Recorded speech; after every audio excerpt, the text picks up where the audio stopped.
There's a drive way back. It might be. It could be. It is. Holy cow. Welcome to another broadcast of Bricks Behind the Ivy.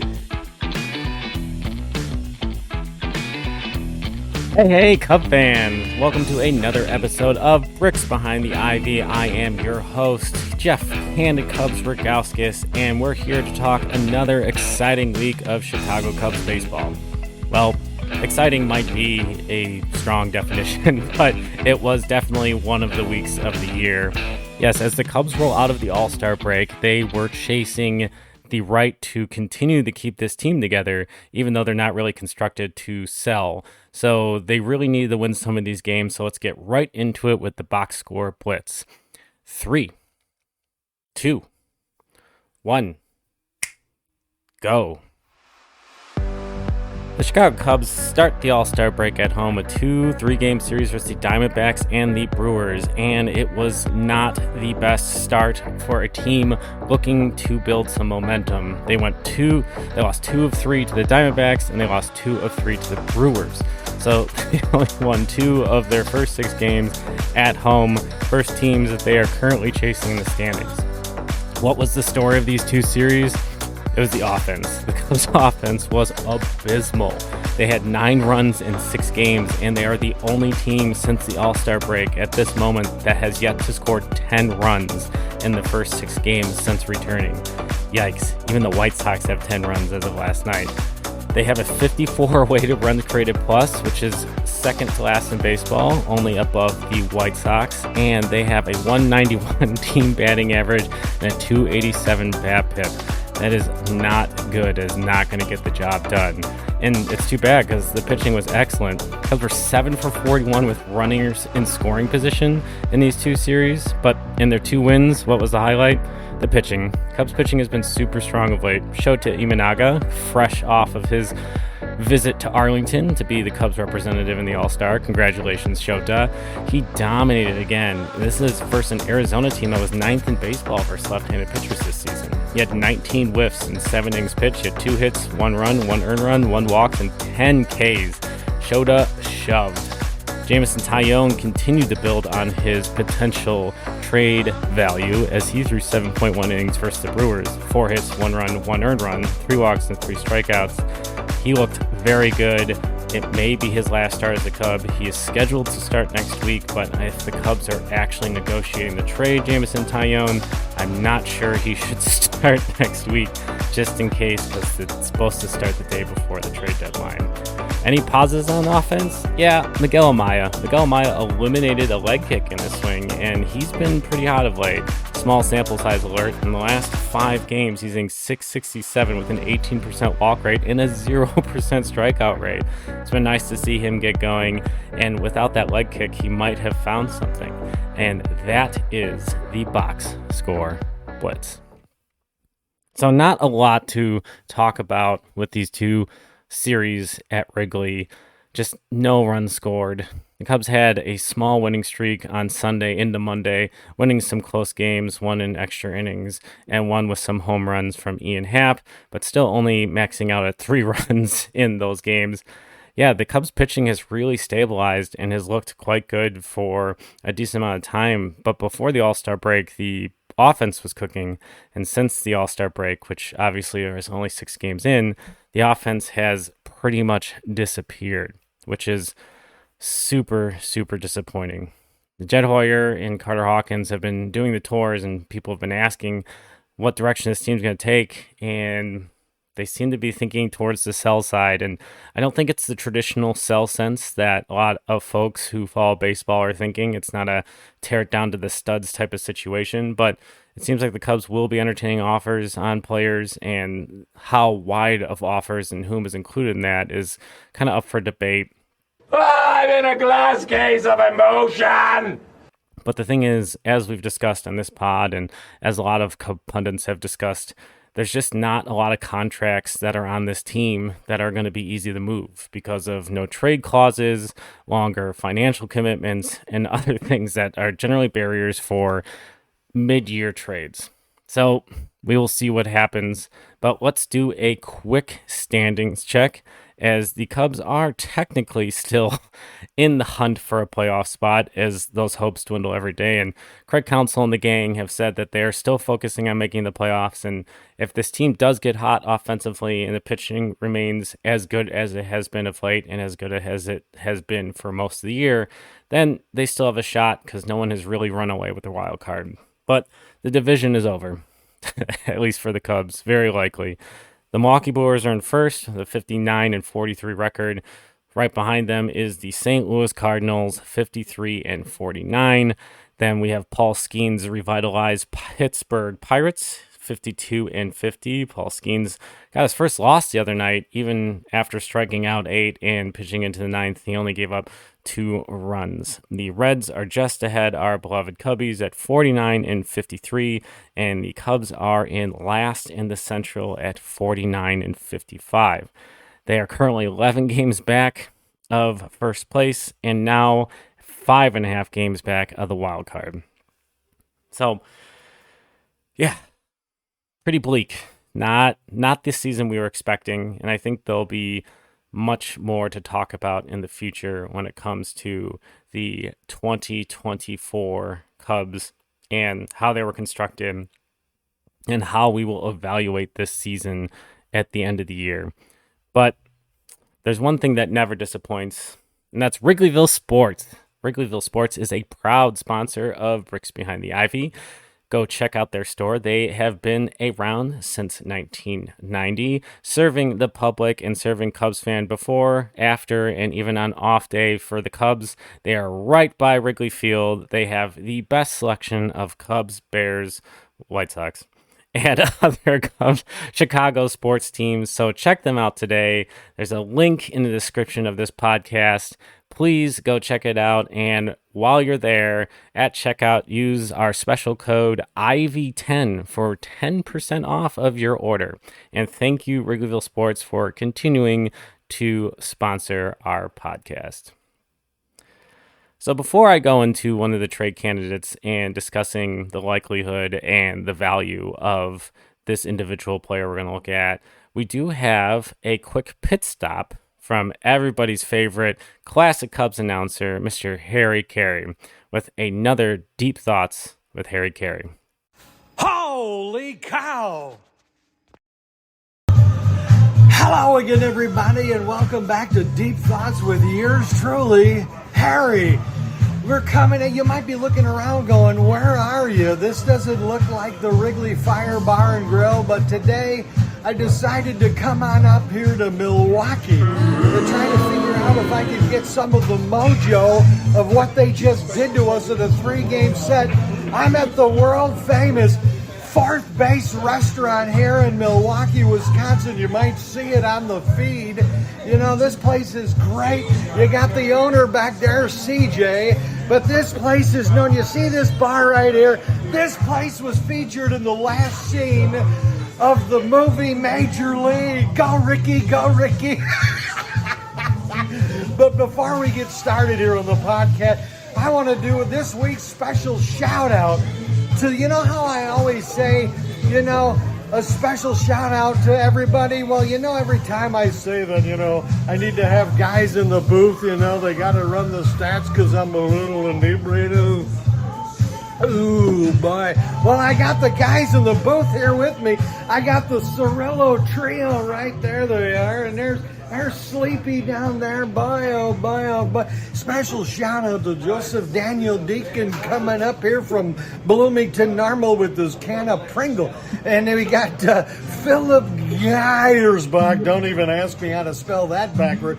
Boy, oh, boy, there's a tongue twister. But anyway, hey, for all you boys doing the booth, hey, boys, this cold one for you. Ooh, boy, but you know, on to bigger and better thing.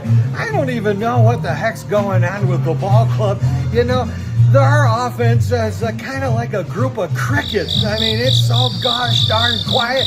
I don't even know what's going on. Our pitching staff is throwing a Jim Dandy, but we can't even hit water if we fell out of a freaking boat. I mean, this is getting ridiculous. You know, how many times can we possibly leave the bases loaded?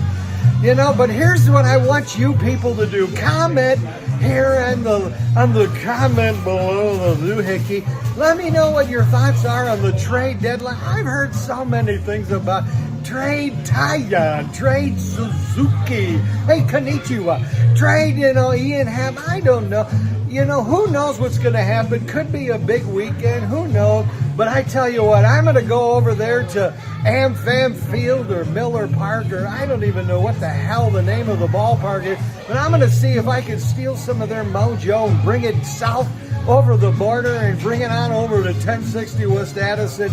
But it's not even August yet. You got to believe. So for all you do, this brews for you. And go Cubs, and hey, so long, everybody. Well, I always do enjoy Harry's segments. It's always great to have him on the pod. So unfortunately, the thing we have to talk about now is the trade deadline and the Cubs' approach to the trade deadline in 2024, which at the beginning of the season, I don't know if I was naive in thinking that this team was constructed to be better than they are, or if I'd spent too much time ignoring the minutia and the operation on the fringes of this roster and how specific needs were addressed. We're still kind of sitting in the same spot as we were at the beginning of the season, where we were concerned about slugging and this team's ability to score runs. And at that time, we were concerned about Shota Imanaga and his ability to cover the innings the Cubs lost in losing Marcus Stroman. And Shota Imanaga has been obviously a revelation and has been fantastic for the Cubs this year.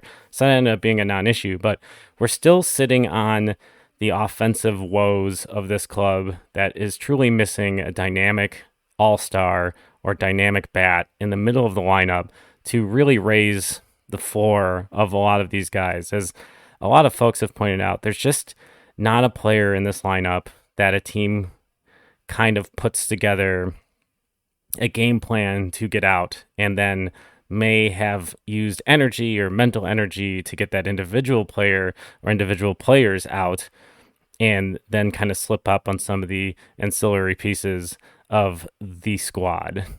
And it is frustrating looking up and down this roster and looking at this payroll, which is, one of the top 10 in baseball. You'd think with the money that they have spent, this team would be better. They would be competing for this division. And here we are sitting in last place with 18 plus blown saves on the season. If we take half of those back, we're having a completely different conversation. But the die has been cast. The results are the results. And here we are. So a name that's been floated around a lot in trade discussions and potential availability has been Jameson Taillon. Jameson Taillon was signed in the offseason prior to the 2023 baseball season and came to the Cubs with a lot of expectations of kind of being the workhorse, and the Cubs thought that they could unlock something with his pitches and make him strike out some batters and take it to another level. That seemed what he was promised. The start to the marriage of Cub fans and Mr. Jameson Taillon wasn't great. He started the first half of last year pretty poorly. It didn't exactly remind me of when John Lester signed with the Cubs, but it had a similar feel of getting a big contract coming to Chicago and then not performing to the expectations immediately that people had expected. But ultimately, John Lester is a little bit different. He was the key piece in a team that was elevating towards the World Series. Jameson Taillon was a solid middle-of-the-rotation depth that the Cubs had signed for around $18 million a year. But in the first half of 2023, he had a fielding independent pitching of 490, which is quite high, and a BABIP of 310. So most of the balls being hit off Jameson Taillon were landing at a pretty good clip, and he led the Cubs with a 13.3% home run per fly ball rate. So a lot of the fly balls coming off of Jameson Taillon's pitches were ending up in the bleachers or wherever they ended up playing. So not a great start for Taillon in his Cubs career. But since the All-Star break of 2023, he's been a completely different pitcher. He's really solid down the stretch, And from that point to this year, he's been 12-9 with a 3.30 ERA, 183 innings pitched, and 155 strikeouts, which is good for about 2.6 WAR. And there's a variety of innings pitched and value, but it puts him in top 50 of valued pitchers, starting pitchers in Major League Baseball in that time frame, which, with playoff teams like the Orioles and some other teams starving for pitching, they could see the value of Jameson Taillon in their rotation as someone that can give them innings while their offense goes and cooks. So what are the challenges? What are the challenges of moving Jameson Taillon? Well, he has about 2.5 years of control left. His contract currently has 2 years after this year of $18 million apiece, and the remainder of this year, which was an $18 million a year as well. The first year of his 4-year contract was a $14 million year. So the average annual value in the cap calculation would be about $17 million for Jameson Taillon. So if the Cubs are going to move him, the trade that they could make, the value of it for the Cubs is going to increase by the amount of money they retain.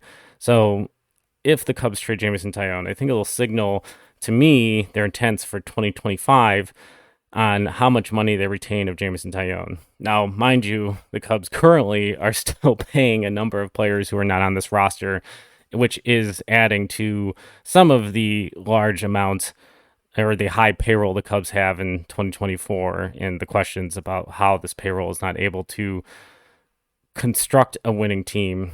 But the Cubs are a large market squad and should have the ability to eat a contract like this in order to increase the prospect return. So what's different about Jameson Taillon? What has changed from 2023 to 2024? Is there a certain pitch that he's using that is more effective? Is there a strikeout rate increase? Is there a ground ball rate increase? Well, the answer is a little more complicated as I dug into it. He has been pretty much the same pitcher. He's walked way less people in 2024. In 2023, Jameson Taillon was in the 80th percentile with a 6.3% walk rate, where this year he's in the 89th percentile with a 5.1% walk rate. He's still only striking out guys around 19% of the time, but the biggest difference in his pitches and pitch run value per Baseball Savant is actually his fastball. And I was looking into this pitch a little bit more, trying to get an idea if there was a usage change or if there was some sort of movement change, and it was actually ended up being a movement change. Jameson Taillon was throwing his fastball around 34% of the time last year, and it's now about 32%, where the cutter he was throwing about 22% is up to 23.7%. So not significant change in pitch mix in those two pitches, but the thing that is interesting is the movement.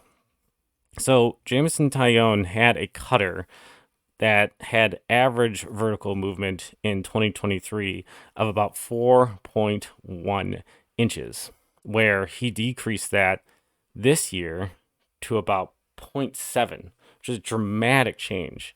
And then his horizontal release on that pitch, his horizontal movement, is at 2.3 inches versus in 2023 is at 1.1.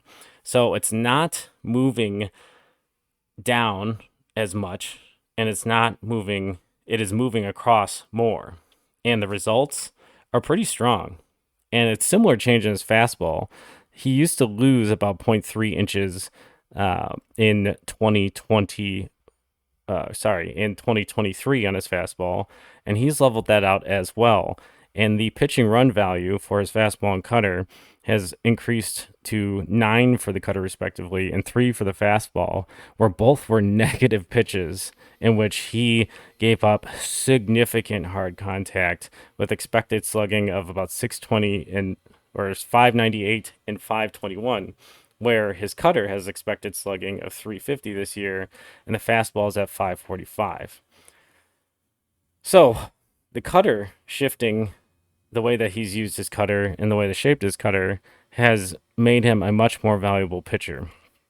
Now, he does put a lot of balls in play, and he doesn't strike out guys like some other pitchers, but he is stable. He's got a 1.15 whip this year and has 17 starts. He did start with that lower back issue this year, which could make some teams hesitant in dealing for him, but he's 32 years old. This is a guy that might not be a huge part of a team for the Cubs' next good Cubs team, even as soon as 2025. And there are options available to replace his production in this coming offseason, including guys like Corbin Burns or Max Fried. Obviously, these are going to come at probably higher AAV than Jameson Taillon's 2023 signed contract, but the Cubs do have a significant amount of money coming off the books this year and could have even more if they deal a player like Taillon. So Jameson Taillon, do you think this is a player the Cubs will trade in 2024? Leave your answers in the comments if you're watching this on YouTube, or head over to YouTube, subscribe to YouTube, and leave your answers in the comments on what you think. So the Cubs do have more baseball to play. The big storyline is going to be the trade deadline, and that is becoming a more depressing thought process for the 2024 Cubs, because I personally am just not ready to give up on this season because I have just an abundance of hope. I think that comes with the territory. It comes with being a Chicago Cubs fan. Sometimes you can convince yourself into believing the delusional. And for me, I don't think this team is a playoff team, but squeaking in the playoffs could mean something. It could mean something to landing the next great free agent. It could mean something in the direction of this organization. So I don't expect them to throw in the towel, but every day the path gets foggier. So before our next episode, which will be right after the trade deadline, I'm sure we'll have much to discuss. We will be having a 7-game road trip for the Cubs, 6-game road trip, and it'll be with the Royals and the Reds. Two players I think are worth watching if you're going to be watching these games are the shortstops of each team.